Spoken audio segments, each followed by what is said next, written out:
I listened to a few things, and there's many points I agree on. She talks about women needing to maintain new bone or good bones and muscle mass, and I totally agree with that. Especially as we have went through our life, at least women my age, where we were on the pill forever.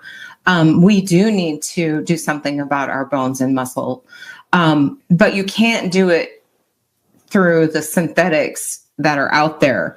They're not going to work. So she talks about using Androgel, and Androgel is made for men. It's been studied for men. It's FDA approved for men. And Androgel does have testosterone in it, but here's my beef with this one.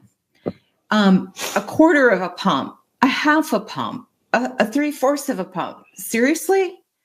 That doesn't work out.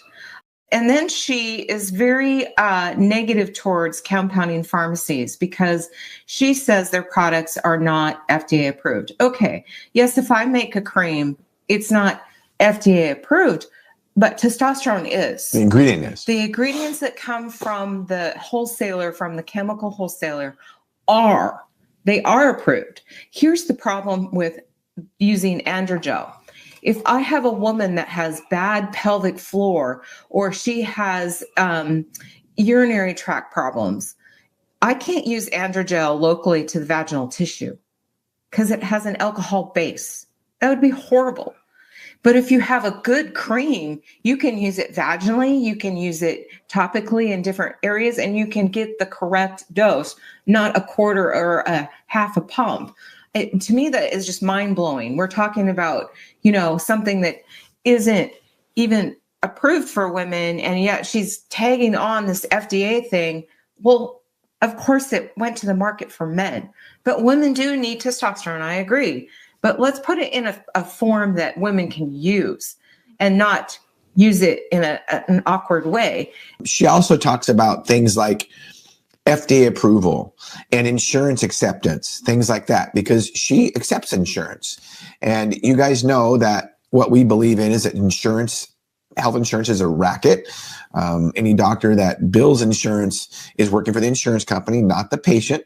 So anytime a doctor says something about FDA approval, or that, it's covered on insurance, well, are they prescribing the right thing, or are they prescribing the best thing, or are they just prescribing what's covered on insurance? So those are two red flags, and one of the things that I'm cautious about her. Again, I appreciate her getting the information out about menopause. And then on top of it, if you're going to be billing insurance, let's be honest, insurance does not cover Androgel for women.